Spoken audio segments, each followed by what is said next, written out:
Jean-Luc Lancelot, je suis le PDG de Sigma-Fi et j'ai le plaisir de vous y accueillir pour vous faire partager quelques moments de plaisir intense qu'on a à travailler ici.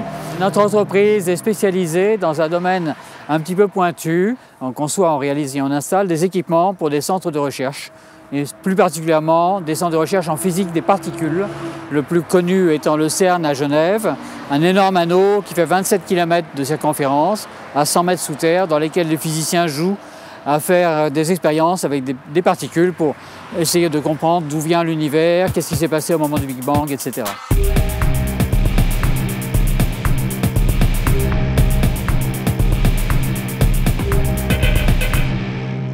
Donc là, on a lancé la fabrication d'une bobine supraconductrice. Il faut que les bobines fonctionnent dans des bains d'hélium liquide, donc à moins 270 degrés. Et c'est la condition sine qua non pour que le conducteur rentre dans son état supraconducteur.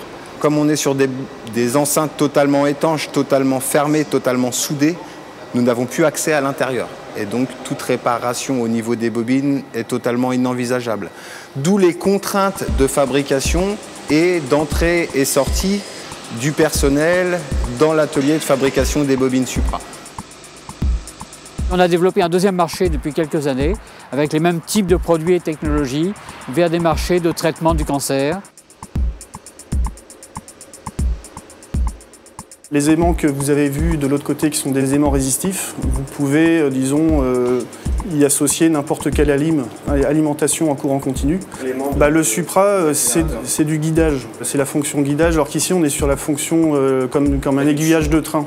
On aiguille pour éjecter vous voyez, une ligne de faisceau, hop on sort ou alors on rentre. Ici, c'est comme on travaille sur des temps extrêmement brefs, dans les millionièmes de seconde, on développe de manière couplée et l'alimentation et l'aimant, qui est sa charge, pour que le système fonctionne. Donc c'est vraiment une synergie complète entre le pulseur et son aimant d'injection ou d'extraction. Donc c'est un savoir-faire qui est extrêmement précis et donc on s'est appuyé sur les gens du synchrotron Soleil. Un des vecteurs absolument fondamental de Sigma-Fi, c'est sa capacité à être en relation avec le monde scientifique et à faire de l'innovation par collaboration. Aujourd'hui, on a sur Sigma-Fi Magnets à peu près un quart de notre carnet de commandes qui est issu de produits et de technologies dont on ne connaissait pas un traître mot il y a 5 ans. Et donc on a des efforts de développement importants sous toutes les formes. Rien qu'en ce moment, on a en recrutement un directeur achat, 5 ingénieurs, 2 techniciens.